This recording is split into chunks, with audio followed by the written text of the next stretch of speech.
안녕하세요. 몸 괜찮아요.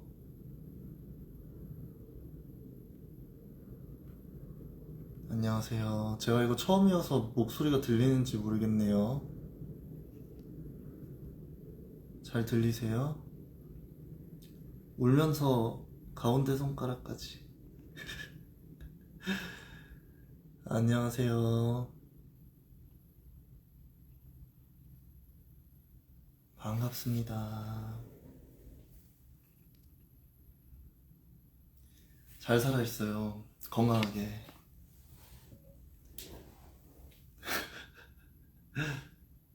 안녕하세요.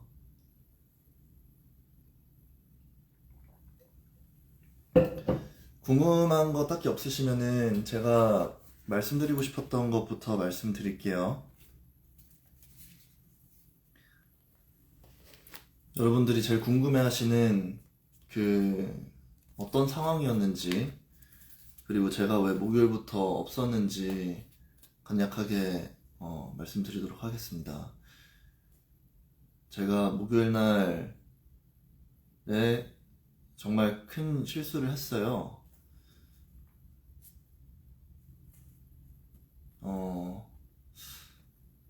일단은 저는 그때 당시에는 제가 지은 죄, 제가 뭐 마약을 하고 뭐 이런 거 관련돼서 정말 사람들 앞에서 해가지고 완벽하게 도망갈 곳 없게 잡혀야지 이런 생각으로 했는데, 일단은 제가 컨트롤 할 수 있는 만큼 제가 조절할 수 있는 만큼 복용을 하지 않은 것도 있고, 애초에 마약을 한 것 자체가 죄고, 그리고 제가 아무래도 마약을 하고 방송을 하다 보니까 점점 제 육신이랑 제 마음에 대한 그 통제가 되지가 않기 시작하더라고요. 그러다가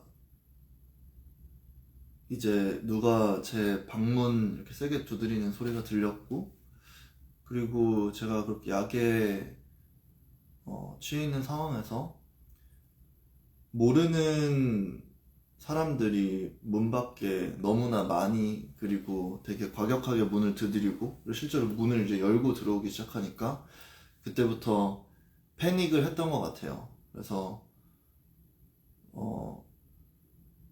들어오지 말라고 그때 이제 소리도 지르고 벌벌 기고 했었는데 결국은 들어오시더라고요. 근데 그때 너무 두려워가지고, 하나님을 믿으면은 두려운 마음이 있으면은 안 되는데 믿음도 적어졌나 봐요. 그래서 제가 왜 그랬는지 저조차도 잘 이해가 안 가요. 왜냐면 전 진짜 그때 죽고 싶은 마음이 없었거든요. 근데 너무 두렵고, 뭔가 이 사람들이 저를 고문할 수도 있고 해칠 수도 있다는 그런 생각이 들어가지고,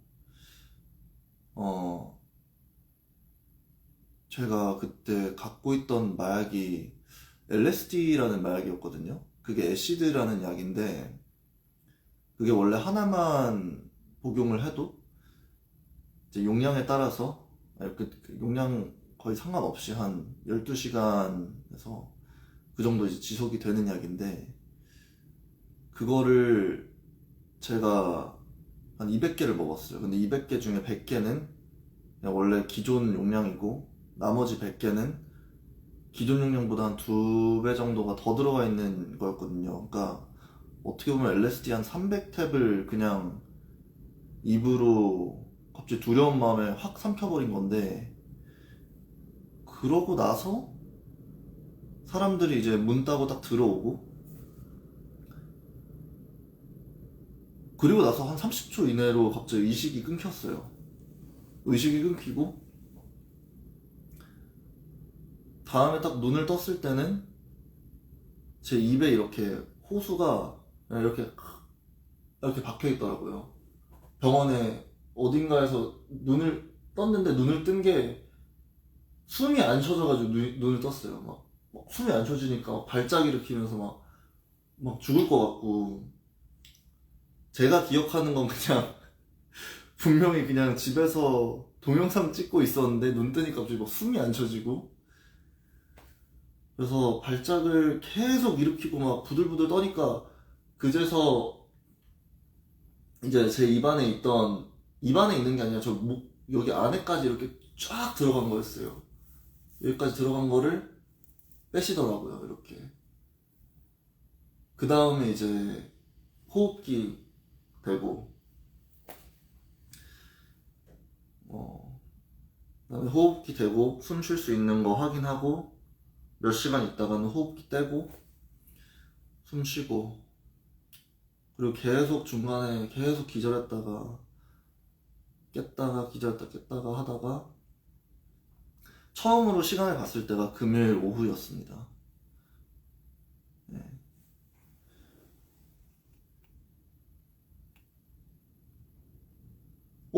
네, 여기 오신 거 기억나요, 아주머니. 아, 못 들어가겠구나.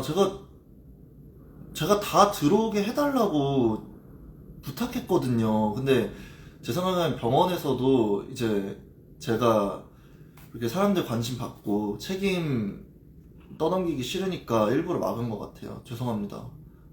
진짜, 진짜 죄송해요.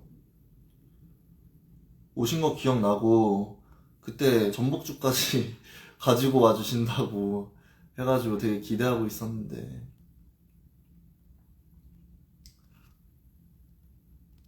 잠시만요. 이 질문을 해주셨네요. 가족들이 면회 왔나요? 네, 이거, 뭐야. 네, 가족들 면회 왔습니다. 그, 처음에는, 처음에 딱 본 게 저의 그 외삼촌 지금 미국에서 지내고 계시거든요. 외삼촌이 멀리서 되게 오랫동안 시간 내서 저 보러 와주셨고, 되게 잘 챙겨주시고 되게 따뜻하게 해주셨어요. 그리고 제 친형, 제가 뒤통수를 치고 가족의 입장에선 그냥 갑자기 마른 하늘에 날벼락 맞은 셈인데, 제 형이 와서 미안하다고 하고, 형도 계속 저 챙겨주고, 형도 저랑 같이 뉴욕에 살거든요. 그리고 어머니께서는 소식 듣고 바로 이제 그 원래는 암 수술 너무 많이 하시고 이제 뭐 갑상선도 제거하시고 하셔가지고 몸이 되게 안 좋으셔서 원래 여행을 하면 안 되시는데, 장거리 여행을. 근데 해서 또 와주셔가지고, 그래서 저렇게 다 챙겨주셨어요. 그래서 그렇게 세 분이서 챙겨주셨고, 또 그 외에도 분명 가족분들이 저한테 연락 오고, 저 아버님도 전화해주시고 한 걸로 알고 있는데, 아버님께는 아직 전화 못 드렸고, 그렇습니다. 근데 아무튼 제가 금요일 날 오후에 좀 정신을 더 차리고 물어보니까, 이제 뭐 거기 의사분들도 있고 간호사분들도 너무 많아가지고 여쭤보는 분들마다 좀 얘기를 좀 다르게 해주셨는데, 그래도 한 최소 3시간 정도는 제 폐가 멈춰 있었대요. 아예 안 움직여가지고 호흡을 안 하고 제 기도가 계속 그 혼자 닫혀가지고, 그래서 그 입으로 호수를 넣어가지고 기계로 이제 숨을 쉬게 했어야 됐고, 그래서 호수가 입에 있었던 거고, 그리고 처음에 도착하자마자는 제 입에다가 그 파이프 넣어서 위세척하고 입에 있는 거 다 계속 오랫동안 꺼지만 했다고 하더라고요. 그래서 네, 그래도 뭐 죽을 뻔했는데 살아났다고 해서 너무 감사했습니다. 근데 일어났을 때 뭐 정신을 차리고 그래도 몇 시간 안에 이제 숨이 쉬어지니까 괜찮았는데 저 그걸 처음 해봤어요.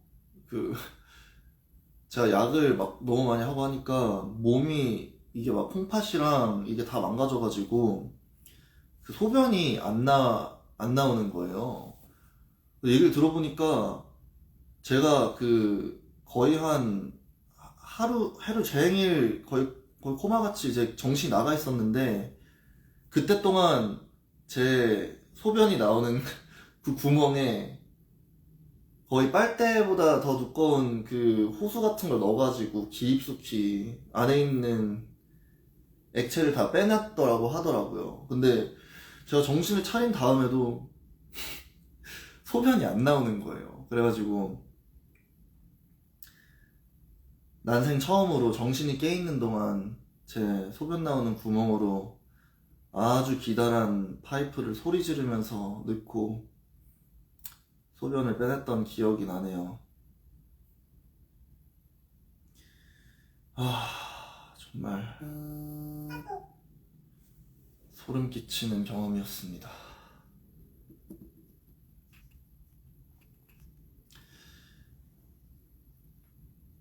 잠시만요. 저 버튼을 뭐 잘못 눌렀더니. 그리고 일어났을 때 여기 이쪽 손목에 여기가 다 이렇게 피멍이 들어있고 오른쪽 엉덩이가 지금도 멍들어 있는데 진짜 그때는 뼈에 금이 갔을 수도 있어요. 근데 너무 아파가지고 아무튼 온몸이 아팠던 게 기억이 나고 그 다음에 계속 링거 맞으면서 제 콩팥 기능이 수치가 너무 악화되고 있다고 해서 계속 링거 맞으면서 제 몸에 안에 있는 액체 빼내고 나중엔 다행히도 저 스스로 소변을 볼 수 있게 돼가지고 다행히 그건 또 화장실 가면서 하면서 계속 몸을 세척했어요. 나중엔 음식도 먹을 수 있게 돼가지고 음식도 먹고 그러다가 이제 금요일날 정신 차리고 금요일부터 토요일 한 새벽 3시까지 그 중환자실 메디컬 ICU에 있다가 그 다음에 일반 병실 같은 데로 옮겨져서 거기서 하루 정도 더 있고 그 다음에 이제 정신병동으로 옮겨졌습니다. 근데 미국의 정신병동은 자유의지로 나갈 수가 없어요. 그래서 거기에 이제 오늘 아침까지 갇혀있다가 나온 건데요. 나온 것도 제가 그 어느 정도는 공인의 신분이고 그리고 저희 가족들도 다 있고 해서 계속적인 지원이 있었기 때문에 빨리 나올 수 있었습니다.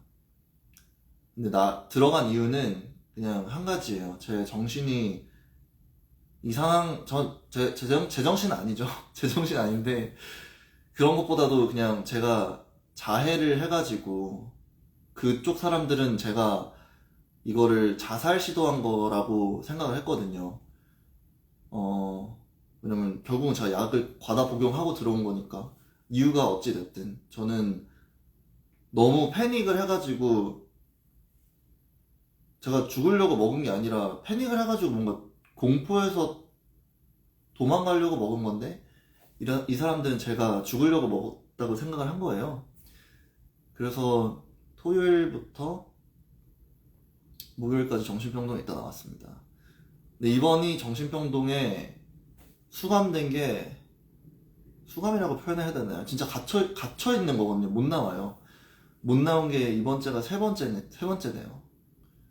그래서 제가 말은 이렇게 정상으로 하는 거 같고 말도 정상으로 하고 저는 제가 정상이라고 생각하는데 물론 여러분들이 보시기엔 비정상이고 또 병원에서 보기에도 정상은 아닐 거예요. 이전에는 왜 들어갔냐면 이전에도 똑같이 엠허스트 허스피탈이라는 데 있었어요. 퀸즈에 있는 병원인데, 이번에 갔을 때는 정말 거기 계신 의사분, 그리고 거기 스태프 멤버분들, 간호사분들, 정말, 그리고 거기서 만나게 된 그 환자분들도 다 정말 너무 천사 같고, 배울 것도 너무 많고, 정말 많이 치유가 돼서 나왔는데, 작년 4개월쯤 전에, 그때 제가 한 12월 한 13일부터 23일까지인가? 한 열흘 정도간 입실에 있었을 거예요. 그때는 아주 다른 경험이었습니다. 그때는 왜 들어갔냐면, 그때는 제가 더 이상 마녀 사냥을 하라고 하는 게 아니라 그냥 진실이에요, 진실. 그때 제가 우울증 약을 제가 2022년 1월부터 이제 복용을 시작해가지고 ADHD 약이랑 계속 이것저것 복용해가면서 하다가 한 10월쯤인가 11월쯤인가 사라킴이라는 이제 한국계 여자애를 미국에서 이제 데이팅 앱을 하면서 만났어요. 근데 그분이 좀 계획적으로 약을 팔려고 한 건지 모르겠는데 처음 만났을 때부터 자기가 막 약을 이것저것 하고 약이 너무나 안전하고 막 이런 얘기를 하더라고요. 너는 동양인들이랑 한국인들이랑만 어울려가지고 미국인들이 약을 얼마나 많이 하는지 모르고 약이 얼마나 막 자기를 도와줬고 막 이런 식으로 얘기를 하니까 저는 이제 병원에서 주는 이런 우울증 약, ADHD 약의 부작용을 엄청 많이 느끼고 있었거든요. 안 그래도 제 아버님이랑 저랑 스트레테라, 아토목세틴이라는 약을 같이 먹고 있었는데 복통이 너무 심해가지고 아버님한테 말씀드리니까 아버님도 똑같은 복통이 있다는 거예요. 근데 그 얘기를 하고 다음날 아버님 장기가 바로 터졌어요. 그래서 아버님은 병원에 입실하시고 저는 그러니까 무서워서 약 끊고 저 어머님도 주변에 이제 제약회사 오너분 같은 지인이 있는데 그분도 이런 정신과 약은 결말이 그냥 자살이고 죽음이라고 이런 식으로까지 하시는데 무서워서 못 먹겠는 거예요. 그래서 안 그래도 막 그런 것 때문에 엄청 고민하고 우울증 약도 끊어가지고 엄청나게 막 정신이 피폐해지고 안 그래도 이제 자살 충동증이 막 들었는데 그때 사라킴이라는 분을 만나서 마약에 관련된 권유를 막 받기 시작하니까 저도 정신을 못 차리겠더라고요. 그래서 그때 처음으로 그분을 통해 가지고 이제 그분을 통해 가지고 마약을 처음 했던 게 기억이 나네요. 그분의 영향으로.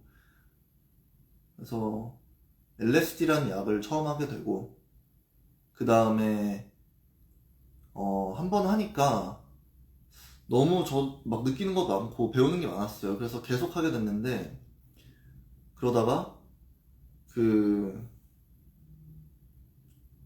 마법 버섯이라고 해야 되나요? 마법 버섯?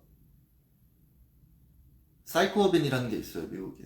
그것도 LSD랑 되게 비슷한 건데 LSD보다 더 짧은데 되게 비슷한데 또 비슷하면서 다른 그런 영향을 주는 게 있거든요. 근데 그거는 독버섯이에요.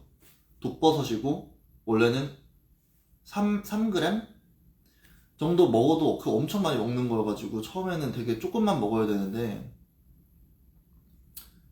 제가 또 막 한 번 마약을 하기 시작하니까 너무 막 알고 싶은 거예요, 이 세계가. 그래서 사라는 막 제가 한 번 마약하고 너무 불안해하는 걸 보니까 얘가 저한테 직접적으로는 마약을 안 팔았는데 그 다음부터는 근데 결국엔 그래도 막 다른 딜러랑 연결해주긴 했어요. 근데 아무튼 다른 마약 딜러를 통해 가지고 거의 한 이 독버섯을 거의 한 100만 원어치를 산 것 같아요. 100만 원어치 하면 그래도 한 30g은 넘었을 거예요. 근데 그것도 제일 강력한 그 종류를 사가지고 그때 이제 혼자 그날 사라라는 애랑 그날 사라라는 애랑 LSD를 했어요. 걔랑 아침부터 저녁까지. 근데 몸이 너무 아픈데 얘한테 내가 몸이 너무 아프다 약을 하고 나니까 나랑 좀 같이 있어 달라고 하니까 얘가 나 그 이미 애들이랑 클럽 가서 놀기로 해가지고 파티하기로 해가지고 같이 못 있는다고 하는 거예요. 그래서 걔가 저를 딱 떠나고, 그리고 안 그래도 그 며칠 전에 제 룸메이트가 걔가 여자친구가 있는 앤데 걔 앞에서 막 자기의 성기가 막 너무 크다고 막 그런 식으로 막 이상한 얘기도 하고 막 둘이 히덕거리고 막 이런 모습 때문에 막 안 그래도 다퉜는데 막 그냥 세상에 뭔가 버려지는 느낌이 들었어요. 그냥 나는 마약 딜러한테 그냥 마약 파는 거를 당하는 존재인가? 막 친구들도 이게 친구가 뭐지 이런 생각도 되게 많이 들고, 그래가지고 죽으려고 한 게 아니라 그냥 이 버섯을 먹고 뭔가 깨닫고 싶었어요. 배움을 얻고. 그래가지고 이 독버섯을 먹기 시작했어요. 전 3g 정도만 먹었어요, 처음에. 그리고 이제 원래대로라면은 한 1시간 안에 느낌이 나고 환각이 보여야 되는데 1시간이 지났는데 아무런 반응이 없는 거예요. 그래가지고 뭐지? 하고 그 다음에 막 좀 더 먹었어요. 막 그때 한 10g까지 먹은 것 같아요. 근데도 10분 기다렸는데 아무런 반응이 없는 거예요. 그래서 와, 이거 완전히 사기당했다. 진짜 사기당했다 이러면서 오 마이 갓 하자마자 정신 잃고 쓰러졌습니다. 쓰러졌는데 이제 숨이 아예 안 쉬어지고 진짜 기절을 눈 뜰 때마다 기절했던 것 같아요. 근데 그때 이제 다행히도 그 룸메이트가 저를 발견해가지고 그 119를 구해줘서 응급대원들이 오고 제 형도 오고 해가지고 그때 제 형이랑 같이 응급실 갔습니다. 저는 그때 진짜 저 그때 죽는 줄 알았어요. 그래서 제 형이랑 이제 응급차에서 가면서 형 사랑해 이러면서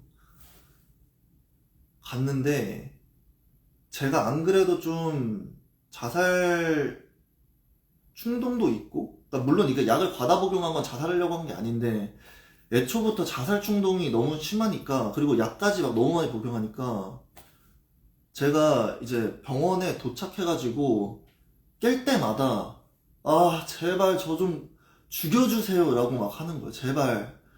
제발 저 좀 죽여주세요, Please kill me 라고 제가 막 그런 식으로 막 병원에다가 얘기를 한 거예요. 그러니까 일어날 때마다 저를 마취해가지고 잠재우고, 근데 일어나도 계속 똑같은 소리를 하니까 그때 저를 이 병원에서 진짜 그 제일 미친 사람들만 있는 그런 병동으로 저를 보낸 거예요. 와, 그때 제 형이 아니었으면은 열흘이 뭐예요? 거의 막 몇 주 있다 나오는 거였는데 거기 안에서 정말 인권 침해를 많이 당했어요. 그 군대에서도 물론 막 저한테 막 쌍욕하고 밤에 못 자게 하고 정말 악마 같은 사람들 많았는데 여기서는 겉으론 친절한데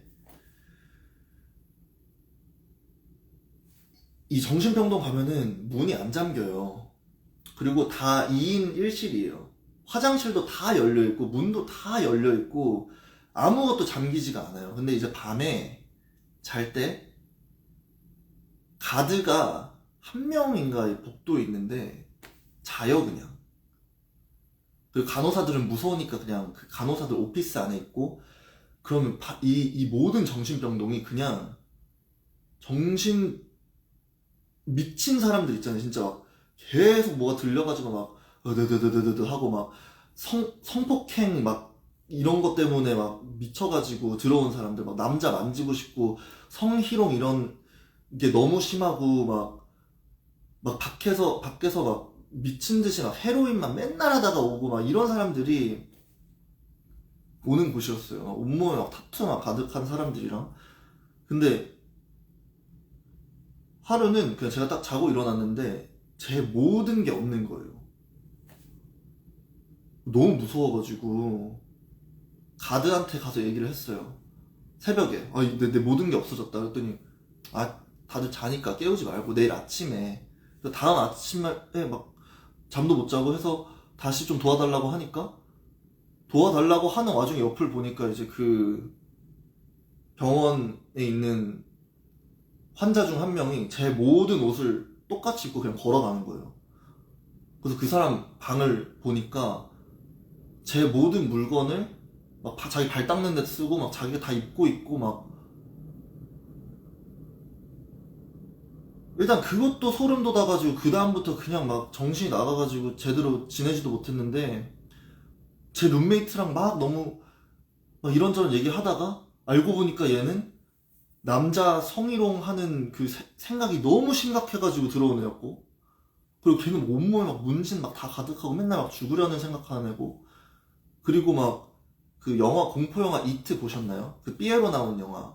막 대머리에 막 저희 아버지처럼 대머리인데 얼굴 하얗고 이렇게 삐에로 같이 그 공포영화가 있거든요. 근데 거기에 엄청 크게 나오잖아요. 그 삐에로가 거의 190 막 2m 되게 나오는데 진짜 걔랑 똑같이 생긴 백인이 있었어요. 근데 걔가 항상 저를 보고 이렇게 따뜻하게 막 웃고 막 이랬거든요. 근데 저랑 친했던 환자가 저랑 얼마 안 있고 나갔는데, 걔가 나가면서 저한테 얘기하는 거예요. 얘가 너 보고 너 너무 귀엽다고 했다고. 와, 근데 진짜. 아무튼 전 거기서 진짜 제 형이 저를 위해서 이게 제 변호사가 돼가지고 진짜 막 미친 듯이 도와줘서 나왔거든요. 근데 그때 제가 그 기억이 너무 소름 끼치게 남는 거예요. 거의 못 나가요. 나오고 싶어도 못 나와요.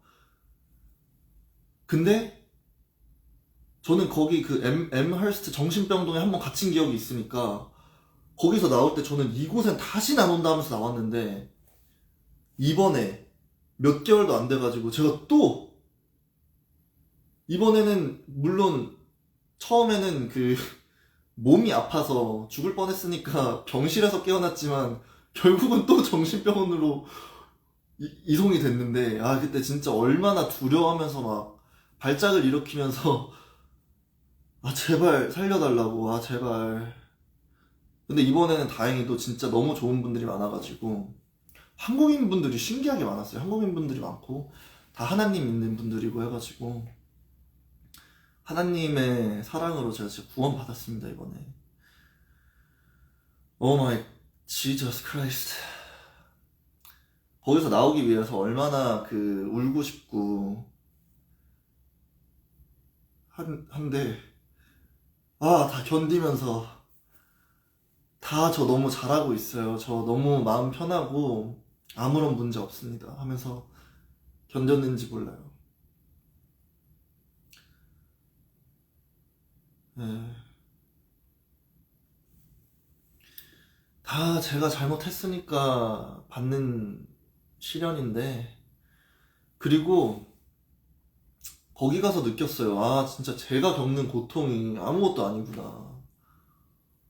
거기에 막 자기 어머님이 자기 보는데 앞에서 병원에서 그냥 막 옥상에서 뛰어나와서 자살하신 분도 있고, 17살, 18살 때 미국에 베트남 뭐 이제 참전해가지고 비행기에 탔다가 추락당해가지고 온몸 막 다 터져가지고 장기 다 나오셔가지고 거의 그 이후로 한 18년 동안, 17년 동안 휠체어에서 못 나오시고, 그 이후로도 수술 다 합쳐가지고 거의 한 31번 하시고, 하고 나서도 문제가 너무 많아가지고 제대로도 못 걸으시고 그런 분도 있으시고, 저랑 같이 있었던 형님, 솔직히 신원 보호해가지고 좀 따로 성함 안 말할게요. 그분이 원하시면 직접 말하셔도 되는데, 그 형님은 1년 안에 누님한테 거의 사기성으로 신고를 당해가지고 어디에 이제 갇혀있게 됐는데, 그 기간 동안 와이프분 자살하시고, 아들 과다 복용으로 돌아가시고, 어머님 돌아가시고, 형님 돌아가시고 네 분이 그냥 싹 다 돌아가신 거예요. 와, 그냥 세상에. 근데 더 슬픈 건 저는 그래도 가족이 있고 이렇게 저를 신경 써주시는 분들인데 그분들은 그런 게 하나도 없어요. 그분들은 연세도 많으시고 몸도 막 다 아프시고 해가지고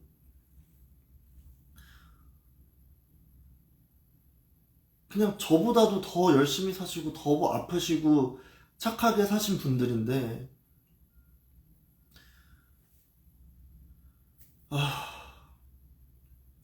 세상이 병들었어요. 그리고 정신병원에서 정말 사회 악이에요.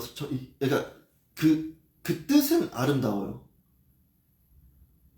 뜻은 아름다워요. 그러니까 마치 공산주의의 뜻은 아름다운 것처럼, 근데 북한은 악마인 김정은 씨가 다스리는 것처럼 정신병동에서 이제 나오려면은 각 환자마다 정신과 약을 강제적으로 복용하게 해요. 저는 운 좋게 안 복용했는데 같이 있으셨던 그 한국인 형님께서, 형님이라고 하기엔 연세가 51 이렇게 알고 있는데 강제적으로 약을 복용하게 했어요. 근데 이 약을 물론 이제 이 형이 막 안 먹으려고 하면서 막 안 먹고 막 나중에 그냥 막 몰아서 드시고 막 이런 것도 있었는데 그 피 검사할 때 안 걸리려고. 근데 그분도 약을 조금 과다 복용하자마자 진짜 동물로 변해가지고 아무 말도 못하고 그냥 못 움직이시고 실성하셔가지고 병원에 그냥 끌려가시더라고요. 하루 종일 감정 제어가 돌아오셔서도 안 되고 하루 종일 잠 주무시고 그냥 세상이 다 좋은 선한 마음으로 만들어졌는데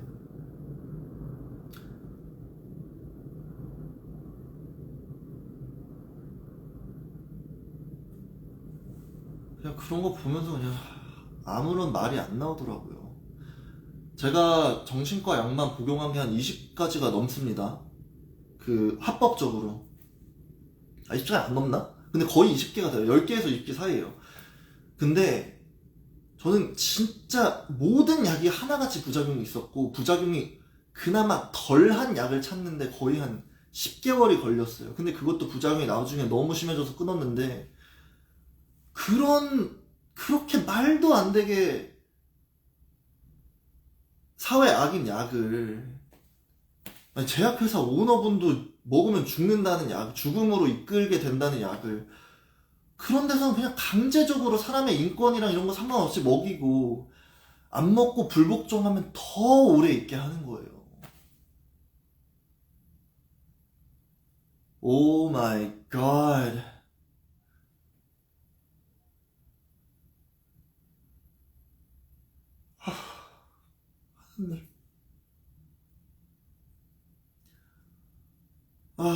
저는 뭐 어떻게든 상관이 없는데, 진짜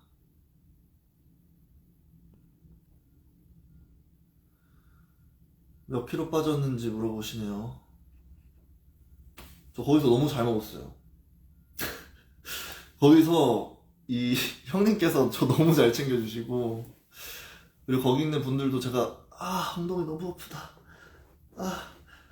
그 정상인 거 아니까, 그리고 스태프분들도 제가 공인인 거 알고 또 하니까 되게 잘 신경 써주셔가지고.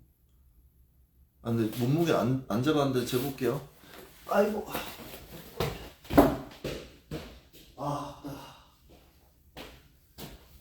제 룸메이트가 원래 저랑 같이 살았었는데 걔가 몸무게 재는 게 있었거든요. 근데 제가 이번에 공인이 되고 제 집 위치를 알려드렸잖아요.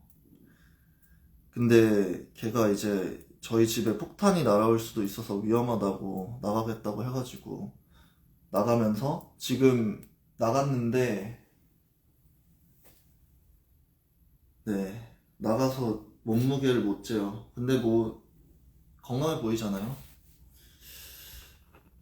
아, 걔가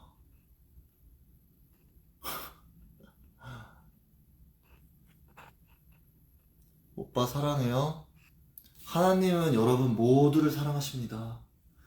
그리고 성경에는 이제 기부를 할 때 그 비밀리에 하면은 더 많은 복을 주실 거라고 하는데, 저는 솔직히 복을, 제가 유일하게 바라는 복은 그냥 잘 살아가지고 천국을 가는 거거든요. 성경 얘기해서 죄송해요.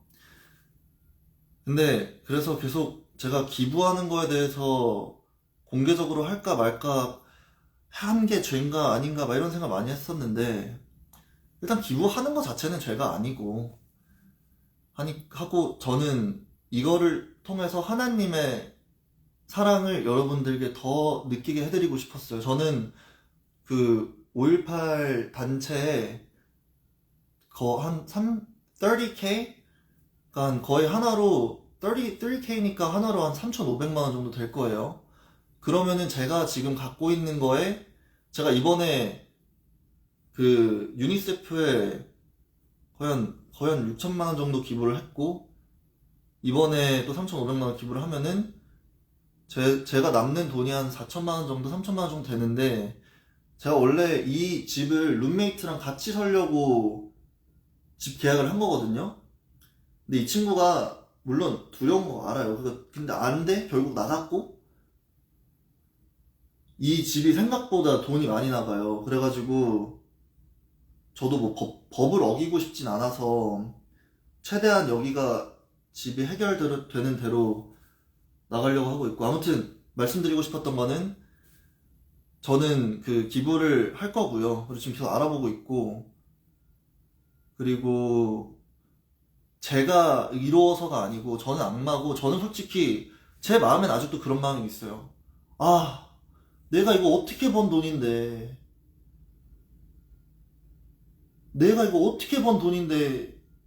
그리고 내가 이 재단에 기부하면 이 재단에서도 다 의로운 이 사람만 있는 게 아닌데, 제 할아버지가 많은 사람을 죽음으로 이끌었지만 또 동시에 막 이것저것 생각이 드는 거예요. 막 할아버지도, 저도 그 가족이니까 막 이런 여러 가지 마음이 있는데, 제가 기부를 하는 유일한 이유는 하나님 때문이에요.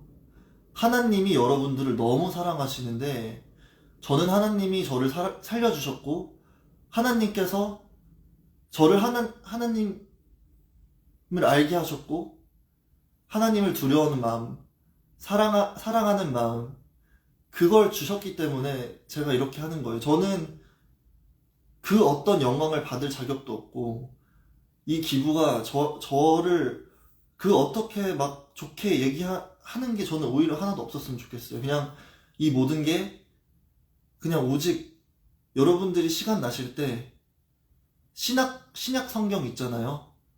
교회에서 목사님들이 하신 말들도 다 좋지만 결국에는 인간들이 하는 말이고, 제일 중요한 건 신이 어떤 말을 했는지 중요한 거니까, 마태복음 제발 제 마음 봐서라도 조금이라도 읽어보세요. 부탁드립니다. 네, 여러분 진짜 다 사랑해요. 미친 소리해서 죄송합니다. 여러분들은 미친 소리라는 거 알아요. 저도 27년 동안 살면서 믿은 적이 한 번도 없어요. 저희 아버님이 바람 피면서 만난 게 박상하신데, 그분이 믿는 종교가 기독교였어요. 그리고 아빠도 기독교로 변하신 다음에, 그 다음에도 제 인생에 없었어요, 아버님은.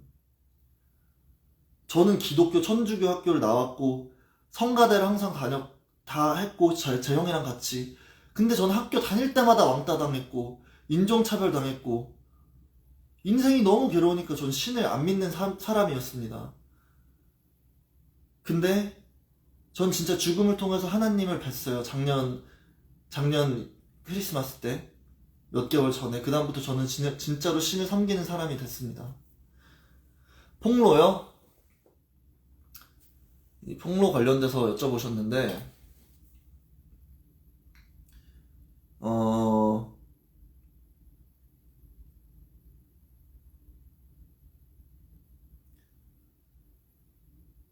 폭로에 앞서서 제가 가족분들, 친구분들, 지인분들, 그리고 그냥 저를 아는 모든 분들께 사죄 말씀드리고 싶습니다. 죄송합니다. 저는 그분들께 죄송해서 얼굴 쳐다보는 것도 되게 힘들어요. 제가 얼마나 큰 죄인인지 알고, 저도 얼마나 인간 쓰레기인지 알고, 얼마나 비열하고 그런 존재인지 알기 때문에 그분들은 얼마나 당황스러울지 좀 상상도 안 가요, 상상도.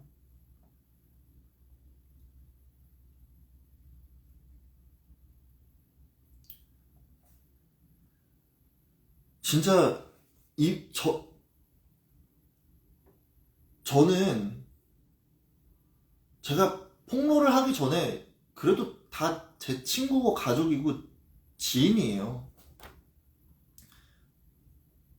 당연히 미워하는 마음이 있지만 저는 진짜 모두를 사랑합니다. 저를 떠나간 룸메이트도 사랑하고, 저한테 마약을 줬던 사라도 사랑을 하고, 저랑 만났었던 그 유부녀, 저랑 같이 한때는 애까지 가졌었어요. 물론 유산됐지만 자연스럽게. 그분도 전 사랑을 하고, 그분도 물론 저 만나면서 이 남자 저 남자 안 만난 남자가 없어요. 그분 진짜 절 미치게 했는데 그분도 사랑을. 저는 제 아버님과 박상아 씨도 다 사랑을 하고, 할아버님도 사랑하고, 저를 왕따 시킨 사람들도 다 사랑해요.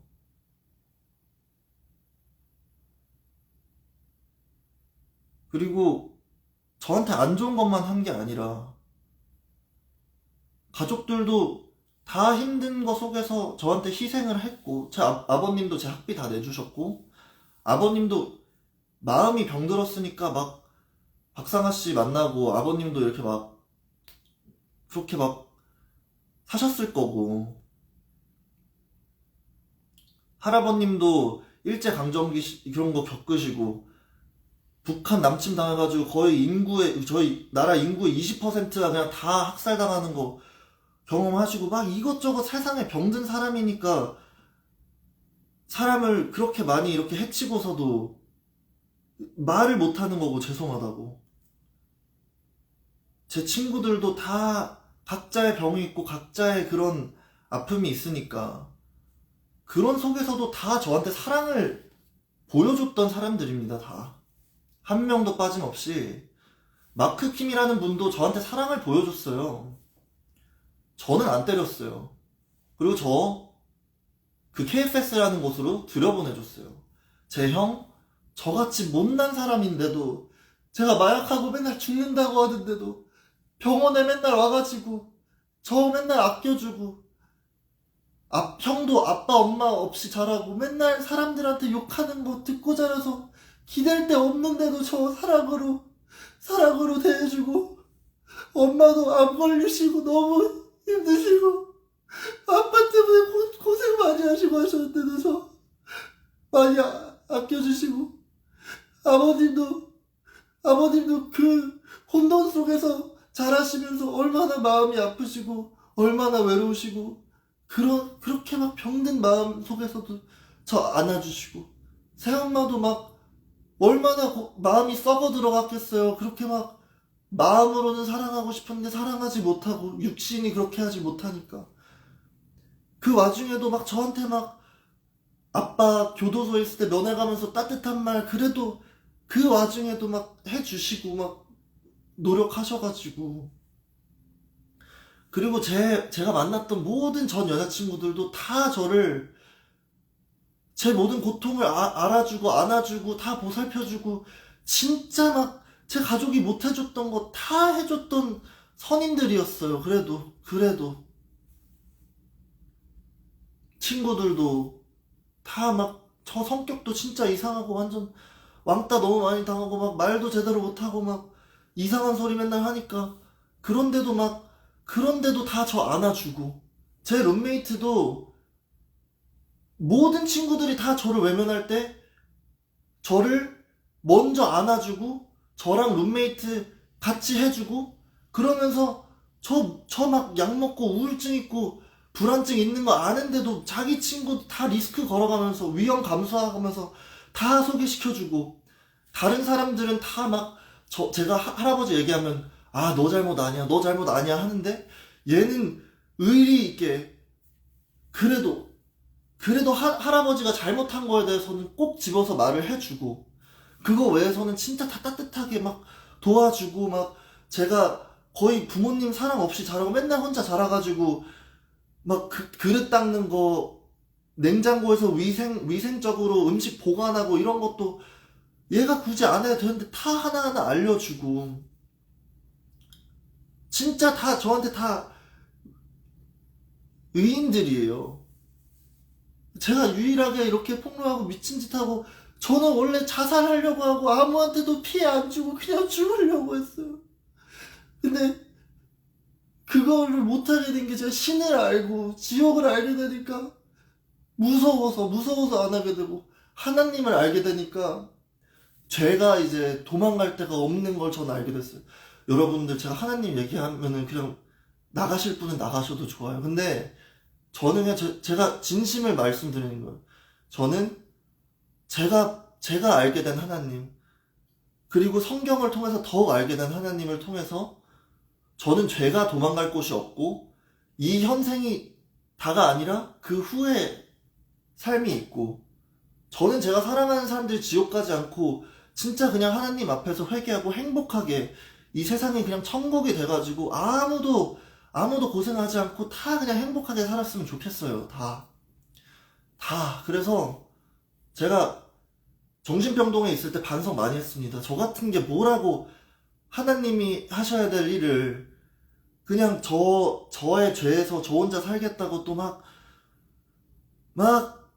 또 그렇게 막 회개하겠다고 막 미친 마음으로 이렇게 하고 저 죄인이에요 저는. 그래서 다 내렸습니다. 그리고 여러분 아시죠? 세상이 썩은 거 아시죠? 저는 최소한 뉴욕에서 금융에서 뭐 일했다고 하기도 뭐예요. 그 인턴 그래도 여름 인턴 크레딧 스위스 투자은행에서 하고 NYU 뉴욕 대학교에서 그 비즈니스 학교에서 경제학 그리고 금융 전공하고 컨설팅 그래도 EY 한영회계법인 컨설팅에서 일하면서 여러 가지 회사들 포춘 200, 500 큰 회사들에서 일하면서 느낀 건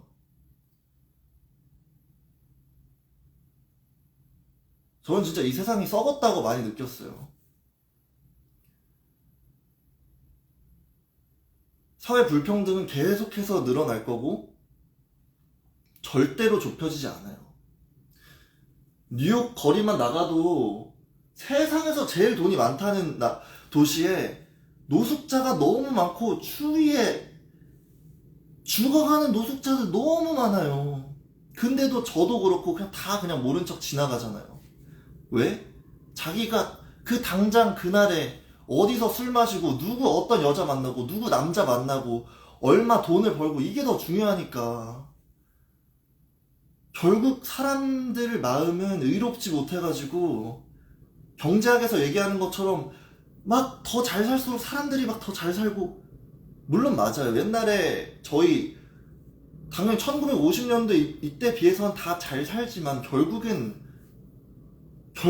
사회적 구조가 결국은 조금 더 살기 좋고 좀 더 즐길 거리는 많아졌지만 결국은 이게 여러분들의 위에 항상 사람이 있고 그 사람들은 어떻게 해서든 여러분들이 못 올라오게 하는 게 사회 구조잖아요. 저는 한국도 똑같다고 생각해요. 미국뿐만 아니라 전 세계가 똑같다고 생각해요. 한국도 법이 어떻게 돼 있어요? 그리고 법이 만들어진 지가 얼마나 됐고, 그게 한국이라는 나라에, 우리 나라 자체 역사가 이렇게 짧은데 법이 얼마나 완벽하겠어요? 완벽해봤자. 그 완벽하지 않은 법을 여러분 생각해보세요. 전두환 일가 뿐만 아니라 저희 가족 외에도 돈이 몇백억, 몇 조가 되는 사람들이 한두 명이 아니에요. 근데 그 사람들이 변호사들 시간당 몇백만 원, 몇천만 원씩 내가면서 그 사람들 써가지고 법에 구멍을 찾는 게 그게 일이 아니겠어요? 저희 회사 이화의 한영 모든 회계법인 컨설팅 회사들 하는 게 뭐예요? 세무사들이 하는 게 뭐예요? 법의 구멍을 찾아가지고 이 기업들이 여러분들한테서 어떻게 하면 돈을 더 많이 빼먹고 어떻게 하면 나라에 덜 돈을 주고 이거를 도와주면서 돈 받는 게 제가 일하는 사람들이 하는 일이잖아요.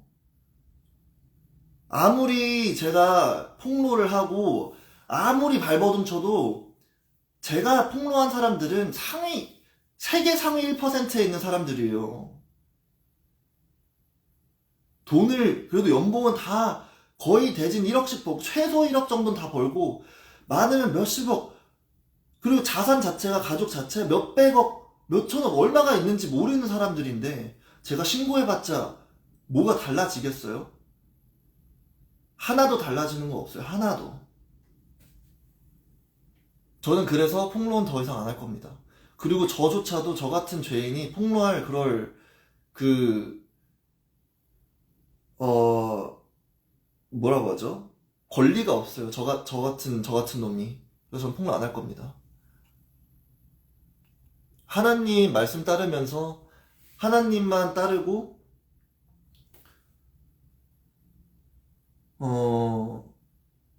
그러다가 천국으로 가려고 애를 쓰다가 전 죽을 겁니다. 전 비열한 사람이니까요.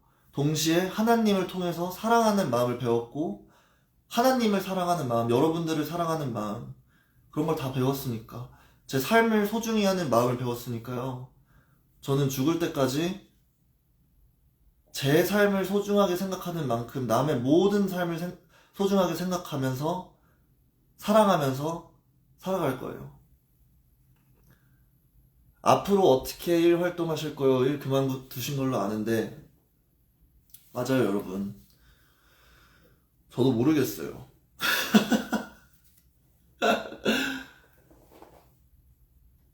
저도 모르겠어요.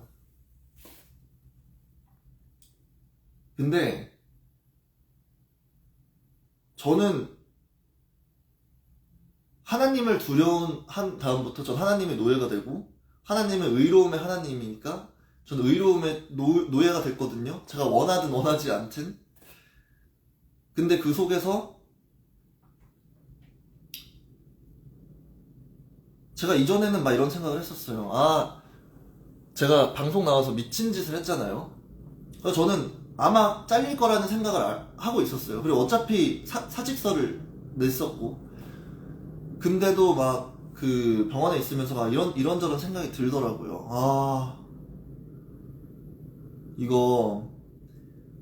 그래도 이 사회 구조에서 돈이 있어야 정의를 행사하니까 돈을 벌어야지. 돈을 많이 버는 직장을 그래도 나와서 막 찾아야지 막 이런 생각을 했거든요. 금융계에 들어가야죠. 어차피 금융계에는 저 같은 아시안이 뭐 여기 한국 방송에 나오든 뭐 아는 사람도 많이 없고, 특히나 작은 데 가면은 유대인들 이런 분들이 하는 데 가면은, 근데 결국은 유대인들은 제가 섬기는 신의 반대 방향을 걷는 사람들이고, 또 저희 회사도 결국은 뭐 자선 활동 많이 하고 하지만 결국은 그 존재 자체가 이 캐피탈리즘,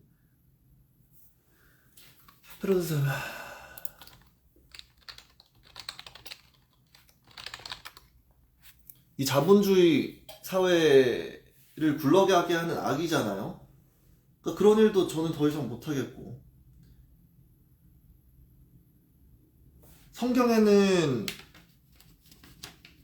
성경에 이제 예수님이 걸으신 길을 보면은 정말 자기가 가진 걸 모두 없는 자에게 주어라. 그럼 복이 올지어다 라고 말씀하시고. 그래서 아마 저는 아마 앞으로 안 할 거예요. 일 해도 그냥 무조건 사람들을 섬기는 일을 하고 싶어요. 섬기고, 저는 앞으로 재산 모을 생각이 없습니다. 재산 모을 생각도 없고,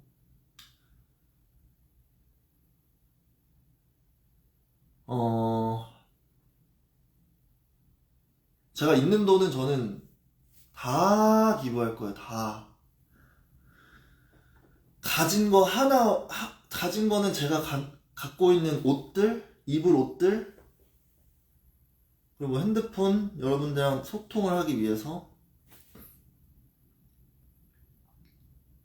뭐 노트북 정도? 그리고 뭐 그런 거 외에는 다 기부를 하고, 그리고 죽이 되든 밥이 되든 방법을 찾아가지고 단식 기도를 하면서 앞으로 어떻게 해야 되는지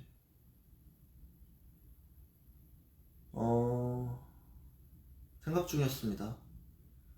저는 이 세상에 살아있는 동안은 하나님을 섬기고, 하나님을 섬긴다는 건 결국 이 세상 모두를 섬긴다는 말이거든요. 여러분 모두를. 그러니까 정말 약자들, 사회적 약자들을 위해서 죽을 때까지 헌신하다가 죽고 싶습니다. 제가 이루어서가 아니라 저는 하나님의 나라에 가고 싶으니까요. 앞으로 어떻게 활동하는 것 중에 또 뭐가 있냐면요. 계속 이런 식으로 라이브 키고 방송을 할 것 같아요. 원래 계획은 계속 라이브를 켜놓고 거기서 이제 계속 단식 기도하고, 단식 기도도 근데 하나님이 말하지 말라 그랬는데 제가 또 금붕어버려가지고 또 말을 했네요. 근데 하면서 방송 키고 하나님 성경 공부 계속 하면서 기도 드리고 그냥 그렇게 좀 당분간 있으려고 했거든요. 그랬어요. 근데 다시 한번 말씀드리지만 저는 이제 마약 다 끊었습니다. 마약 다 끊었어요. 마약 이제 절대 안 해요. 맹세는 못합니다. 하나님이 맹세하지 말라 그랬어요. 근데 전 안 할 거예요. 진짜로. 약들 없어요 이제. 찾아봤는데 이미 다 알아서 버려주셨더라고요. 집에 마약이 없고 마약 하지도 않을 거고, 제가 이렇게 공인이 된 이상 저한테 마약 파는 사람도 없을 거예요. 조사당할까봐. 그리고 저도 많이 배웠어요. 이게 하나님이 원하시는 게 아니라는 거. 그리고 그래서 마약도 안 할 거고요. 저는 죽고 싶은 생각 없고 살고 싶고, 근데 단식기도 하고 싶어요. 단식기도 하고 싶고 할 거예요. 할 건데 제가 유일하게 지금 걱정되는 거는 또 이런 정신병동에 또 누가 신고해가지고 들어갔다가 기도하는데, 들어갔다가 거기서는 밥도 강제로 먹이거든요. 막 약도 먹이고 하니까 혹시라도 제가 거기 다시 들어가가지고 못 나갈까봐.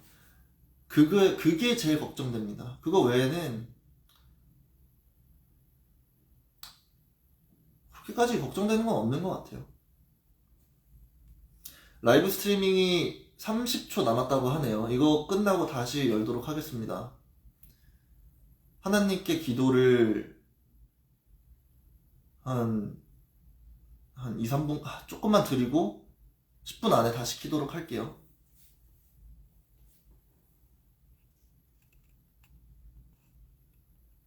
엉덩이 보여. 질문 다